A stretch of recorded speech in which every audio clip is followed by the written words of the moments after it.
तो क्या हुआ मेरे नन्हे मुन्नो, कुछ टॉपिक्स हमको चैप्टर में केमिस्ट्री में देखने को नहीं मिल रहे, लेकिन हमको फिर भी पढ़ाए जा रहे हैं, जैसे एलिमेंट्स, कंपाउंड्स और मिक्सचर्स। मिक्सचर तो मिलेगा, बट एलिमेंट और कंपाउंड का डिफरेंस समझना कितना इंपॉर्टेंट है ना। अरे तो घबरा क्यों रहे हो, कुछ भी हो तुम्हारे देख भैया तुम्हारे साथ है, और सारा केमिस्ट्री का सिलेबस भी पूरी तरीके से कंप्लीट करा देंगे।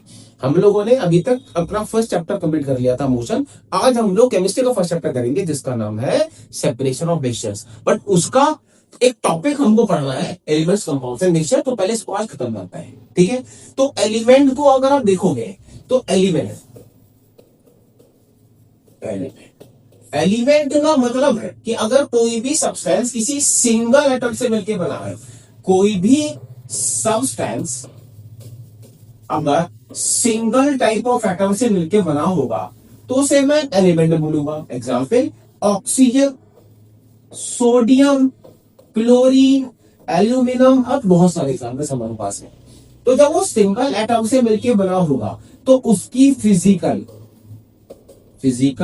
और केमिकल प्रॉपर्टीज, किसकी भैया, किसकी, अगर सिंगल एटम से मिलकर बना है तो दो सिमिलर एटम्स की फिजिकल और केमिकल प्रॉपर्टीज हमेशा सेम देखने के लिए मिलती है। अच्छा ठीक है, एक बात और कि जब वो सिंगल एटम से मिलकर बना है हम उसको फर्दर डिवाइड नहीं कर सकते। ओके, तो एलिमेंट क्या है, it is the purest form of substance, जहां पे कोई भी एलिमेंट किसी सिंगल टाइप ऑफ एटम से मिलकर बना होगा। अब इधर देखो, जैसे मेरे पास क्या हो गया, हीलियम का एग्जांपल हो गया, it can not be broken down into simple substances, ठीक है ना। Example gold, oxygen, iron and helium. हाँ ये तो ठीक है, लेकिन जब मैं कंपाउंड की बात करता हूं तो कंपाउंड में क्या होगा, अब अगर ऑक्सीजन और हाइड्रोजन आपस में मिल जाएंगे तो ये वाटर का फॉर्मेशन करता है, H2O2 लगा दो, और ये वाटर के फॉर्मेशन में हाइड्रोजन के दो मॉलिक्यूल लगे और ऑक्सीजन का एक मॉलिक्यूल लगा, यानी कि दोनों का रेशियो हो गया 2:1। अच्छा ठीक है, रेशियो हमको देखने के लिए मिला 2:1। अब आपको समझना यह है कि मैं वाटर का मॉलिक्यूल चाहे इंडिया में लूं, चाहे ऑस्ट्रेलिया में लूं, चाहे अमेरिका में लूं, हमेशा इसका रेशियो फिक्स ही पाया जाएगा। तो कंपाउंड की डेफिनेशन में यही तो लिखा होता है कि compound is a substance, is a pure substance in which two or more different types of atoms combined together in a definite proportion। Definite का मतलब ये है कि जो भी एटम्स इसके अंदर जुड़े हुए होंगे उनका प्रोपोर्शन फिक्स हो जाएगा। आप एक और एग्जांपल ले लो, आपने सोडियम और क्लोरीन को मिलकर सोडियम क्लोराइड बना दिया। अब सोडियम भी 1 है और क्लोरीन भी 1 है, तो दोनों का रेशियो कितना हो गया, 1:1। आप कहीं भी आप सोडियम क्लोराइड का कंपाउंड बनाओगे तो इन कंपाउंड में सोडियम और क्लोरीन का रेशियो 1:1 ही पाया जाएगा। अच्छा ठीक है भैया, अब अगली बात यह है कि जब सोडियम और क्लोरीन कैसे हैं, एक डिफरेंट एटम है। हाँ ठीक है, जब एटम्स डिफरेंट है तो इन डिफरेंट एटम्स की फिजिकल प्रॉपर्टीज कैसी होंगी, सेम होंगी क्या, अतः है ना, ये भी कैसे पाई जाएंगे, डिफरेंट पाई जाएंगी, और केमिकल प्रॉपर्टीज भी डिफरेंट पाई होने वाली है। ओके ओके, जैसे आप और आपका भाई या बहन, जब तो अलग अलग टाइप के एटम्स हैं तो दोनों की फिजिकल और केमिकल प्रॉपर्टी सिमिलर मिलने वाली है। हाँ, लेकिन जब मैं आपको कोई क्लोन बना दूं तो क्लोन में फिजिकल और केमिकल प्रॉपर्टी सेम हो जाती है। सिमिलरली अब जब मैं NaCl को और ब्रेक करूंगा, हाँ ये ब्रेक हो जाएगा किसमें, अगेन सोडियम और क्लोरीन में, मतलब कि कंपाउंड के can be further divided into simple substances. हाँ, जिनसे मिलके बना है उसी एटम पे हम उनको ब्रेक कर सकते हैं। तो एलिमेंट क्या हो गया, it is the purest form of substance, जहां पे सिंगल टाइप ऑफ एटम मिलेगा। कंपाउंड का क्या हो गया, जब दो या दो से ज्यादा एटम्स को मिलके एक सब्सटेंस का फॉर्मेशन कर रहे हैं और वो सब्सटेंस का रेशियो फिक्स प्रोपोर्शन में पाया जाने वाला है। ओके ओके, तो यहां से हमको एलिमेंट और कंपाउंड तो एकदम क्लियर हो चुका है भैया, ठीक है। आप एक चीज समझिए, मिक्सचर क्या होता है, तो उसके लिए पहले आप थोड़ा सा ये डायग्राम देखिए। मैं आपको बताता हूं कि एलिमेंट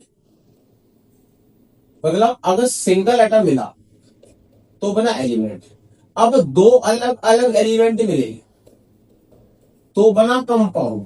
ओके, अब मैं कहता हूं कि दो अलग अलग टाइप के कंपाउंड मिलेंगे तो उससे जो फॉर्म होगा उसको क्या बोलेंगे, मिक्सचर।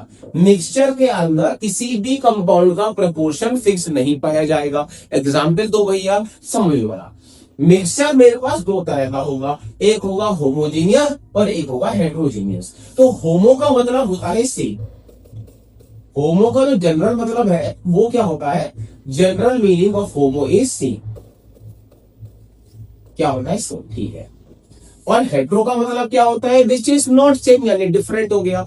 तो होमोजीनियस सॉल्यूशन वो सॉल्यूशंस होंगे जहां पर सॉल्यूट और सॉल्वेंट, अब ये सॉल्यूट और सॉल्वेंट क्या है समझना ध्यान से, वही तो उसको समझाना है। मैंने एग्जांपल लिया, मैंने सोडियम क्लोराइड लिया और पानी लिया, ठीक है, इनसे मिलके मैंने कुछ सोडियम हाइड्रोक्साइड वगैरह कुछ किसी चीज का फॉर्मेशन कर दिया, है ना, सोडियम हाइड्रोक्साइड प्लस HCl का फॉर्मेशन कर दिया। तो ये दोनों जो मिले, ये दोनों इसको बोलता हूं मैं सॉल्यूट और इसको बोलता हूं सॉल्वेंट। सॉल्यूट और सॉल्वेंट का डिफरेंशिएशन आप ऐसे कर सकते हो, जो भी मेरे पास सब्सटेंस लेस क्वांटिटी में पाया जाएगा उसको सॉल्यूट बोलेंगे। एग्जांपल, आप पानी में नमक मिला रहे हो तो नमक की क्वांटिटी हमेशा कम रहती है, तो कम क्वांटिटी वाले को कहा जाएगा सॉल्यूट। लेकिन पानी की क्वांटिटी कैसी है, ज्यादा, तो ज्यादा क्वांटिटी वाले को क्या कहा जाएगा, सॉल्वेंट कहा जाएगा। ओके ठीक है। अब इन दोनों ने मिलकर जिसको भी बनाया उसको बोला जाता है प्रोडक्ट। प्रोडक्ट, एक और एग्जांपल, हाइड्रोजन और ऑक्सीजन ने मिलके वाटर का फॉर्मेशन कर दिया, तो इस केस में ये हाइड्रोजन क्या हो गया, सॉल्वेंट जो भी क्वांटिटी ज्यादा है, और ऑक्सीजन क्या हो गया, सॉल्यूट, और इन दोनों ने मिलकर क्या बना लिया, एक सॉल्यूशन का फॉर्मेशन कर लिया, समझने के लिए। ठीक है, मैं अब चलता हूं आगे। तो होमोजीनियस मिक्सचर में क्या होगा, जहां पर सॉल्यूट और सॉल्वेंट बिल्कुल इक्वल प्रोपोर्शन में मिक्स हो जाएंगे। आप इसको ऐसे समझिए कि जैसे आपने पानी में नमक डाला और उसको थोड़ा सा डिसॉल्व करना, डिसॉल्व करने के बाद जब आपने सिर्फ ऐसे करके घूंट लिया, तो पहले घूंट में क्या और दूसरे घूंट में क्या नमक का टेस्ट चेंज हो जाएगा, नहीं। यानी जितना आपको टेस्ट सॉल्ट का फर्स्ट सिप में आएगा उतना ही टेस्ट आपको सेकंड सिप में आएगा, उतना ही आपको लास्ट सिप में आएगा। यानी the quantity of salt dissolve in water is even, बराबर बराबर मात्रा में सारे सिप में आपको सॉल्ट मिल रहा है। तो इसी डिस्ट्रीब्यूशन को यूनिफॉर्म डिस्ट्रीब्यूशन कहते हैं। और जिस भी सॉल्यूशन में सॉल्यूट और सॉल्वेंट यूनिफॉर्मली डिस्ट्रीब्यूटेड होते हैं उसको क्या कहा जाता है, होमोजीनियस मिक्सचर। अच्छा, है ना। अब उधर देखो, ये दूसरा कौन सा है, हेट्रोजीनियस। आप इसको मत देखो, आप ये समझो कि अगर मैंने एक रेत लिया, है ना, और उसको मैंने थोड़ा सा पानी में डाल दिया, है ना, अब मैं थोड़ी देर बाद क्या होगा, रेत धीरे धीरे करके नीचे की तरफ सेटल डाउन होने लग जाएगा। और जब रेत धीरे धीरे सेटल डाउन हो जाएगा इसका मतलब क्या, कि ऊपर वाले पानी में सॉल्ट की साइड की क्वांटिटी कम, नीचे थोड़ा सा नीचे गया, थोड़ा सा नीचे गया तो सैंड की क्वांटिटी थोड़ा और ज्यादा, मैं नीचे गया तो सिर्फ सैंड ही देखने के लिए मिल रहा है।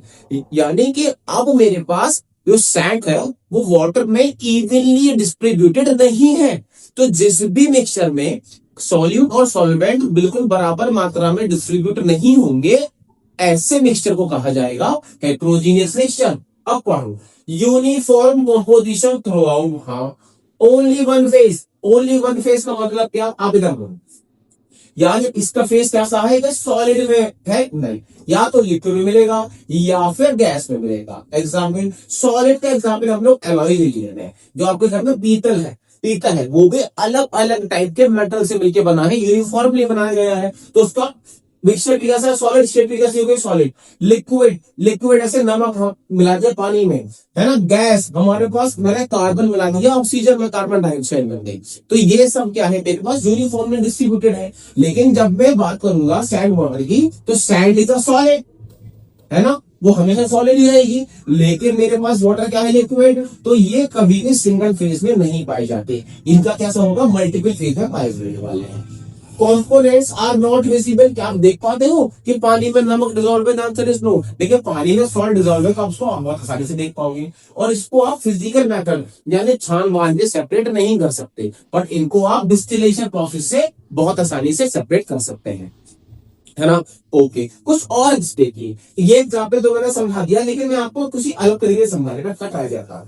ये एक है मेरे पास जहां पर मैंने सॉल्ट मिलाया है जिसमें वाटर में मिलाया है, ओके भैया ठीक है, मिला दिया। अब क्या करा, मैं थोड़ा सा सॉल्ट के पार्टिकल्स में आपको दिखा देता हूं। ये सॉल्ट के पार्टिकल्स हैं, दिखते नहीं है पर मैं समझाने के लिए दिखा रहा हूं। अब मैंने क्या करा, मैंने लैब चूज करी। लैब्स क्यों चूज करी? मैंने क्या कहा, एक लैब में मैं ये वाला पार्ट लेके गया है। मैंने कहा कि भैया भैया उसको ये बताओ इस इतने वाले पार्ट में कितने पार्टिकल सॉल्ट के हैं। तो उसने कहा कि भैया मैं वाटर कितना लेके गया हूं समझ के लिए 50 में लेके गया, तो इसके अंदर 10 पार्टिकल सॉल्ट के मिले। मैंने कहा ओके ओके। फिर मैं मान लो कितना पार्ट पार्ट बी पार्ट लेके गया किसी लैब दूसरी में। फिर मैंने पूछा कि भैया ये 50 ml सॉल्यूशन में कितने पार्टिकल किसके मिलेंगे, सॉल्ट के मिलेंगे।